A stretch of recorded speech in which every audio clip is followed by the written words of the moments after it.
Salut mon ami, savais-tu que ton niveau de dopamine se déclenche selon ton niveau de réalisation de toi? Les chakras du bas déclenchent une dopamine rapidement acquise mais de mauvais rendement. Les chakras du haut déclenchent une dopamine de haute qualité, acquise extrêmement lentement mais à haut rendement. À force de chercher le plaisir, tu remarques que le plaisir n'est plus plaisant. La meilleure chose à propos du sexe, c'est de ne pas avoir du sexe. De même que la nourriture a meilleur goût après une longue journée de jeûne. Mais en tout cas, on va expliquer ça en quelques points. Reste avec moi et je vais t'expliquer comment et pourquoi tout le monde devient de plus en plus triste et toi, à l'inverse, de plus en plus heureux. Salut mon ami, alors aujourd'hui je voulais te parler rapidement de quelque chose qui est assez bizarre. Lorsque tu arrives en rétention et que tu as rempli les 3-4 chakras, en tout cas que tu es arrivé au niveau du cœur et que tu ressens une gratitude infinie dès le matin, que tu es content tout simplement d'être vivant, tu remarques qu'autour de toi les personnes sont si vides de leur énergie qu'elles sont tout simplement de plus en plus malheureuses. Que ce soit les anniversaires, Noël, Pâques ou peu importe, les fêtes n'ont plus de magie. Pourquoi? Parce que la magie ne vient pas de l'extérieur, elle vient de l'intérieur. Et je vais t'expliquer pourquoi les gens sont de plus en plus malheureux et pourquoi toi, à l'inverse, tu es de plus en plus heureux. Donc dis-moi en commentaire si toi tu ressens ça ou si tu es encore dans la phase agressivité ou énervement. Mais normalement, si tu as passé au moins 3 à 6 mois en rétention, tu es censé être de plus en plus heureux au fur et à mesure des mois qui passent. Alors le point numéro 1, je l'appelle ça l'effet récréation, c'est le fait que la joie se trouve dans le jeu, dans l'action. Tu es petit, tu as une récréation de 10 à 15 minutes, le plus tu es heureux, le plus tu as l'impression que la récréation est longue. Et c'est vraiment important pour toi de passer ces moments avec tes copains, tu es dans le jeu et tu es dans l'action. Donc tu es dans le corps, tu n'es pas dans l'esprit, tu ne prévois pas qu'il y aura la sonnerie, tu ne prévois pas qu'il y aura le retour en classe et que tu vas travailler. Tu vis dans l'instant à 100%. Donc l'effet récréation est vachement important à comprendre afin de développer sa pleine gratitude pour les choses simples. Ensuite, lorsque la sonnerie sonne et que les cours commencent, c'est la tristesse. Pourquoi? Parce que tu es triste, tu vois que en fait tout a une fin et que le bonheur, il dépend de toi à l'intérieur, mais qu'il dépend des autres si tu veux continuer. Donc on commence doucement à te faire sentir que si tu ne profites pas de l'instant présent, il se peut que ça s'arrête. Et ça, c'est là que tu te rends compte au fur et à mesure lorsque les enfants ils vont à la crèche, ils vont à la maternelle et ainsi de suite, ils commencent à se rendre compte que ça va pas durer éternellement. Et lorsqu'on arrête la récréation, lorsqu'on arrête leur amusement, alors ils se mettent vraiment à pleurer. Alors, ce qui nous amène au deuxième point qui est l'autorité progressive. Alors petit, tu remarques que ton bonheur est dépendant de quelqu'un d'autre. Dès le début, surtout lorsque tu as 2-3 ans, tu cours beaucoup, etc., tu commences à être chez les petits, chez les grands en maternelle. Même pour les besoins primaires, tu remarques qu'il faut lever la main et demander pour aller faire pipi. Lever la main et demander pour aller boire de l'eau. Lever la main et demander pour prendre la parole. Et tu te rends compte que même pour les besoins primaires, comme aller aux toilettes, c'est vachement compliqué de le faire quand on veut. Et c'est là que tu te dis, en fait, le bonheur, oui, il est interne, mais je peux pas l'assouvir sans la demande de quelqu'un. Donc à chaque fois, dès le plus jeune âge, on se rend compte que c'est compliqué de faire ce qu'on veut et on ne peut pas faire ce qu'on veut quand on veut. Donc automatiquement, tu te dis que merde, mon bonheur dépend de quelqu'un d'autre. Et c'est là que la programmation commence à entrer dans ta tête petit à petit. Le troisième point, en fait, c'est qu'en grandissant, tu te rends compte que tout a une fin. Tout a une fin. Les amitiés, le fait d'avoir un salaire, le fait d'aller en retraite. Ensuite, les vacances, ça ne dure que juillet, août. On te dit ensuite qu'il y a un réchauffement climatique, que la Terre va exploser. Tu te rends compte que l'espérance de vie diminue, que les diplômes, ça s'arrête. Tu as eu un diplôme il y a 2 ans, mais il faut faire une revalorisation, qu'il faut augmenter tout ça.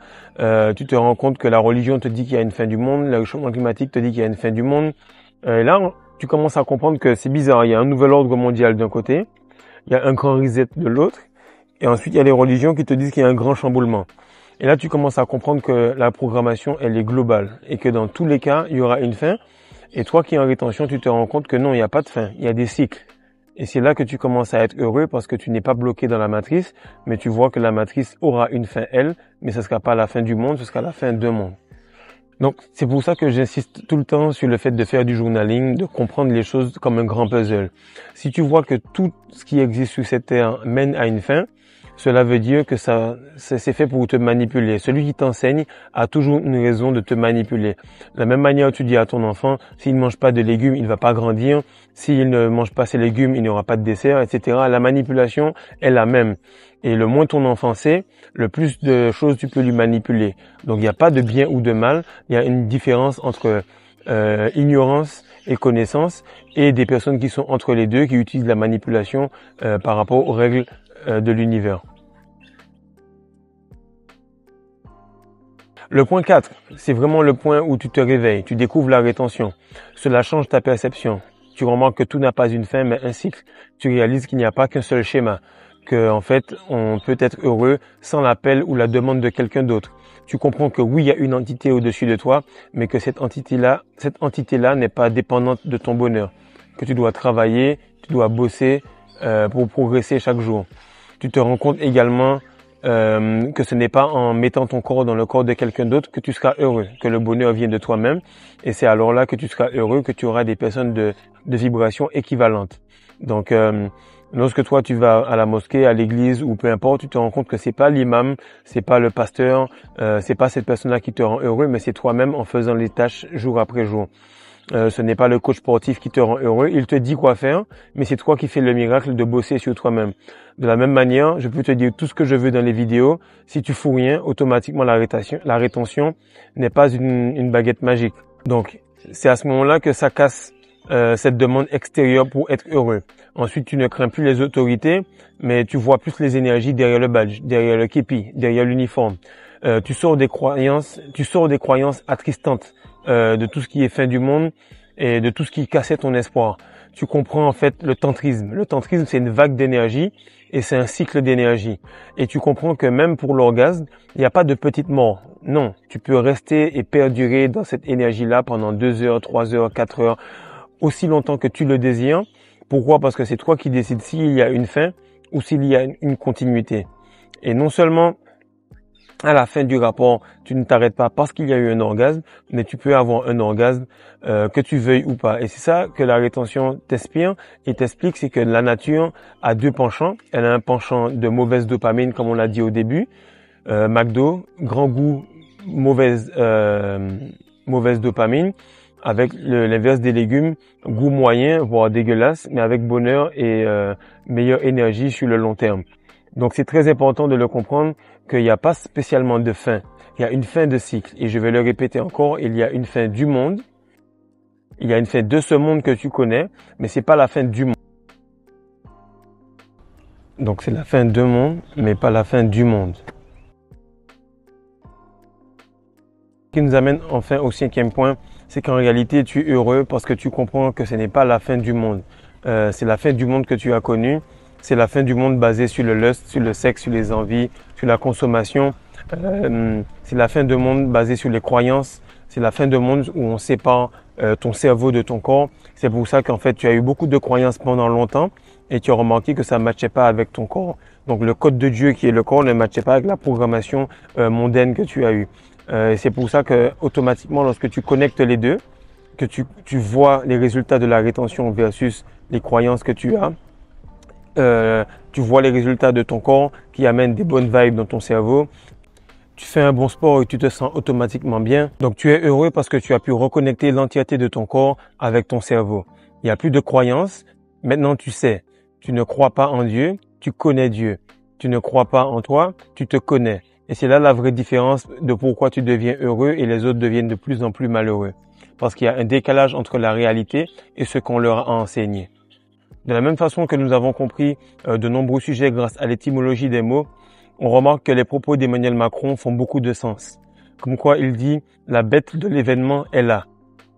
Et comme toute bête blessée, comme tout animal blessé, un animal se débat. Il se débat en faisant quoi? Il impose de la pression, il met beaucoup de barrières. Un empire qui s'effondre multiplie les manipulations, les décrets et la pression. Car moins tu as d'énergie et de maîtrise, et le plus tu emploies la force. Et le plus tu as de maîtrise, et le plus tu as de pouvoir. Et c'est ce qui arrive en ce moment. C'est la fin du monde. Et si tu prends monde dans l'autre sens, c'est la fin des démons. C'est la fin des démons, mais ce n'est pas la fin du monde. Et chaque jour où tu te retiens, tu sors de cette programmation de réchauffement climatique, cette programmation religieuse, cette programmation de retraite, etc. Donc si toi aussi tu sens que tu es de plus en plus heureux ou encore que tu es encore bloqué dans la matrice, contacte-moi, on peut travailler ensemble ou envoie ça à un ami qui se sent encore perdu malgré le fait qu'il soit en rétention afin que cette vidéo puisse lui réveiller et lui dire que c'est super, qu'il y a beaucoup d'espoir pour l'avenir parce que ceux qui auront un maximum d'énergie vont devenir nécessaires, vont devenir indispensables, comme le soleil, versus ceux qui sont plus en train de donner leur énergie au point de devenir des parasites.